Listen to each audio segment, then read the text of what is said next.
Sometimes these things happen in MMA. What's going on, fight fans? Welcome to These Things Happen in MMA. The purpose of this channel is to highlight various moments that have made mixed martial arts into what it is today. Don't forget to follow on social media for occasional giveaways, and I'm proud to say Full Contact Fighter is an official sponsor of the channel. Established in 1997, Full Contact Fighter is the sport's longest-standing media outlet and lifestyle apparel line, with their clothing appearing on many of MMA's earliest legends. If you'd like to learn more about the company, visit fullcontactfighter.com, where you can also own a piece of mixed martial arts history. In this episode, I talk about a decorated wrestler who burst into mixed martial arts and elevated the sport with his superior wrestling. This is the story of how Mark Coleman became the first heavyweight champion of the UFC. After having success as an amateur wrestler but failing to achieve his Olympic aspirations, Mark Coleman was approached by manager Richard Hamilton about competing in a new sport called Ultimate Fighting. 30 days later, Coleman was entered into the UFC's 8-man openweight tournament, which required the fighters to compete 3 times in one night. The event took place on July 12, 1996 in Birmingham, Alabama, and also marked the first appearance of longtime ring announcer Bruce Buffer. In the quarterfinals, Coleman was matched up against lifelong martial artist and 3-time Israeli karate champion Moti Horenstein. As soon as the fight started, Moti charged forward looking to implement his striking, only to be taken down by Coleman moments later. For the remainder of the fight, Coleman proceeded to batter his opponent from top position, until landing with 3 hard overhand rights that ended the contest at 2 minutes and 43 seconds. Coleman, a couple of bombs to Horenstein, and that ended it. Big John McCarthy said no more. With the win, Coleman was victorious in his mixed martial arts debut, and many fans were already anticipating a trip to the finals. However, he would first need to get past his semifinals opponent, Gary Big Daddy Goodridge, who was coming into the tournament with a record of 2-2. Goodridge also impressed in his opening round contest, winning in under 2 minutes after landing vicious strikes that caused his opponent to tap. The victory set up Coleman versus Goodridge in the second round, and with neither man taking much damage, both fighters were fresh heading into the matchup. In the opening seconds, Coleman took Goodridge to the mat and proceeded to land numerous headbutts along with continuous ground strikes that lasted for nearly 3 minutes. Eventually, Goodridge made his way back to the feet, only to receive more hard shots from Coleman while in the clinch. When the two separated, it was obvious that Coleman was starting to tire. However, it wasn't long before he once again took his opponent down and landed solid ground strikes. Shortly after, Goodridge couldn't keep up with Coleman's constant pressure, and moments later he tapped due to fatigue at the 7-minute mark. There it is, it's a tap out. He got him. Mark Coleman is into the finals of his first UFC. The victory solidified Coleman's spot in the finals. However, he'd be facing his toughest test yet, an undefeated UFC 8 tournament winner, Don the Predator Fry. On his path to the finals, Fry dominated with 2 impressive TKO performances, although his victories would come at a cost, and Coleman was the fresher fighter ahead of the matchup. It's a final of Coleman and Fry. What are your thoughts going in there? You got 2 super grapplers. Don Fry, I think, is a little bit better stand-up. He probably punches a little bit better. Coleman, I think, has got a little bit less rest coming in, but Don's had 2 hard fights and he's breathing kind of heavy. It ought to be interesting. I don't know who to call. As the contest was underway, the size and power advantage for Coleman became evident as he quickly took Fry to the ground and battered him for over 4 minutes. Eventually, the fight returned standing, and it was clear both men were exhausted after a long pause in the action. However, Coleman once again took his opponent down and landed huge ground strikes, causing referee John McCarthy to have the cage-side doctors check on Fry.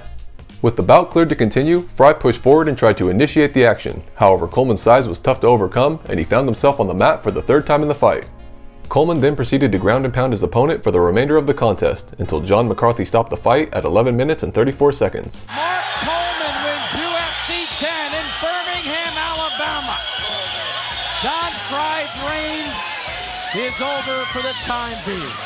In his first ever mixed martial arts outing, Mark Coleman defeated 3 men in one night and became the UFC 10 openweight tournament champion. How important was it for you to do well here?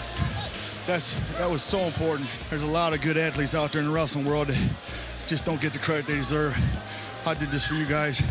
I did this for my mom and dad and all my friends, and my coach Richard Hamilton, who gave me this opportunity to be here.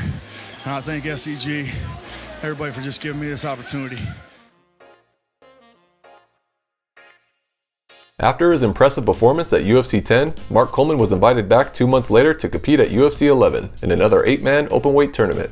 Although promotion for the card was heavily focused on Tank Abbott, who was returning from a 1-year suspension after causing a ruckus at a previous event.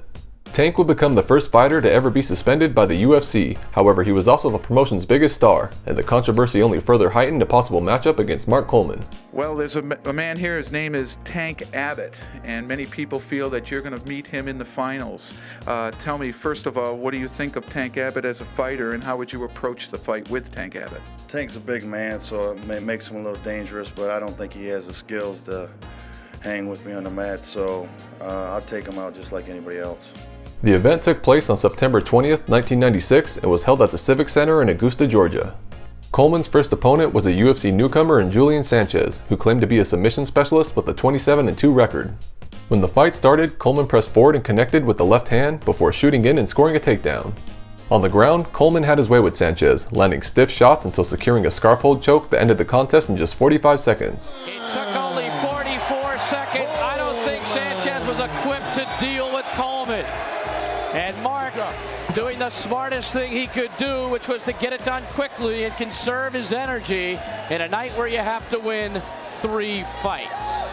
Coleman's semifinals opponent was Brian Johnston, an undefeated kickboxer and former Golden Gloves champion who also made his mixed martial arts debut at UFC 10. Although he came up short in the previous tournament, Johnston made a huge statement in his quarterfinals match, earning a 28-second TKO victory over Iranian wrestler Reza Nasri. With both men winning in emphatic fashion, the matchup between Coleman vs. Johnston was highly anticipated heading into the next round. The first minute of the contest saw a methodical approach from both fighters, as Johnston stayed on the outside and landed leg kicks, while Coleman waited for the right chance to shoot for a takedown. After successfully getting Johnston to the ground, Coleman continued to improve his position, until landing a barrage of right hands that caused a tap at 2 minutes and 20 seconds. That is all. Coleman, his celebration is on. With another impressive victory, Coleman looked primed to win his second straight tournament. However, controversy on the opposite side of the bracket would jeopardize the entire event. In one quarterfinals contest, Tank would defeat former pro boxer Sam Adkins with an impressive 2-minute submission victory.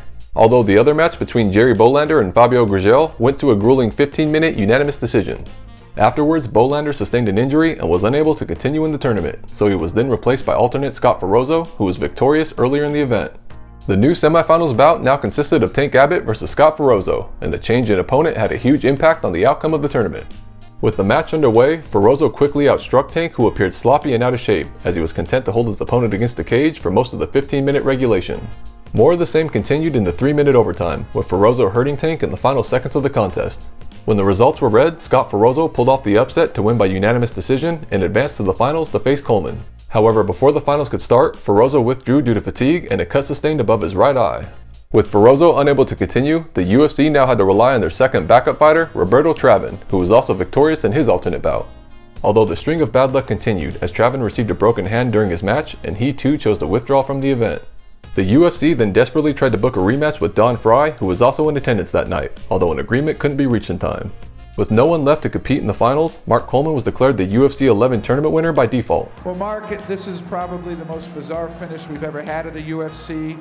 A lot of fighters are hurt, broken hands, cuts and such. You have been declared the winner. Have you learned anything from today's action? I'm definitely going to get better, stronger, faster, smarter, better conditioning. I want to be the best ever in this sport, and that's what I plan on doing. Around the same time as Coleman's rise in 1996, Senator John McCain caught his first glimpse of the UFC and immediately led a campaign to ban the sport, declaring it human cockfighting. I think it's an incredibly brutal spectacle that is on the level of a cockfight, only we're using human beings. Due to McCain's efforts, 36 states enacted laws that banned no-holds-barred fighting, including New York, the state that was set to host the next UFC event. The new law would be enforced on the eve of UFC 12, and the ban prompted a last-minute venue change from Niagara Falls, New York to Dothan, Alabama. In response to the growing criticism leading up to the event, the UFC modified some of its rules, started cooperating with state athletic commissions, and introduced the addition of weight classes. Now there were 2 divisions, heavyweight and lightweight, with the cutoff coming at the 200-pound mark.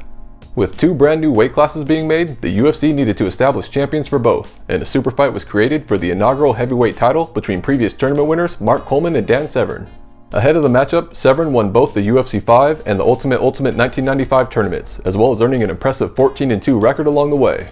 His only losses came at the hands of future Hall of Famers Hoist Gracie and Ken Shamrock, and this was by far the biggest test of Coleman's young career. I'm very motivated coming into this fight. This is the biggest opportunity of my life. I respect Dan as a fighter and as a person, but I'm coming in there to win this tournament. The event took place on February 7, 1997 in Dothan, Alabama, and also marked the first appearance of longtime commentator Joe Rogan. After a short filling out process, the fight started with a couple takedown attempts by Severn, although Coleman showed great defense and countered with hard strikes on the feet.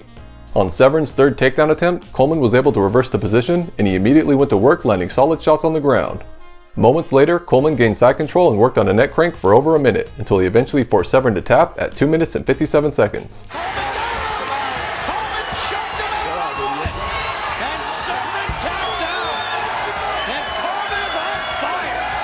With the victory complete, Coleman won his third event in a row and became the UFC's inaugural heavyweight champion. Mark, I just want to say that your victory in UFC 10, UFC 11, you've shown a domination that we haven't seen in this sport since the very beginning. You right now are the best reality combat athlete on the planet Earth, and I think the fans know that. After starting his UFC run a perfect 6-0, Coleman relinquished the title in his very next fight against Maurice Smith that saw the beginning of a 4-fight losing streak. Coleman's career would see a resurgence after joining Japan's Pride FC, where he'd go on to win their openweight tournament in May of 2000. From there, he'd trade wins and losses in both Pride and the UFC, with his final bout coming against fellow Hall of Famer Randy Couture in 2010. Coleman's impact on the sport was felt immediately, and he proved that a superior wrestler could dominate in a mixed martial arts contest. In fact, he was so successful that after winning 3 consecutive UFC events, he earned himself the moniker Godfather of Ground and Pound. Without a doubt, Coleman played an important role within the evolutionary history of mixed martial arts, and his team Hammer House Gym would also produce such legends as Keven Randleman and Phil Baroni. So let us never forget Mark the Hammer Coleman and how he became the first heavyweight champion of the UFC. Please like, subscribe, and leave a comment down below with a topic for a future episode. Again, don't forget to follow on social media for occasional giveaways, and visit fullcontactfighter.com to own a piece of mixed martial arts history. As always, thanks for watching and supporting my channel. Amazing journey. What's your favorite moment? Hard to tell. I mean, I have to be honest, it's so hard to separate 10. Down fried, first time, I couldn't believe what I was doing. 11 was a little let down because of no finals. And then beating Dan in UFC 12 for the first heavyweight title, that was about as high as you get. But then to be able to come back and win the Pride Grand Prix, I got to put all those up there in the same category. Sometimes these things happen in MMA.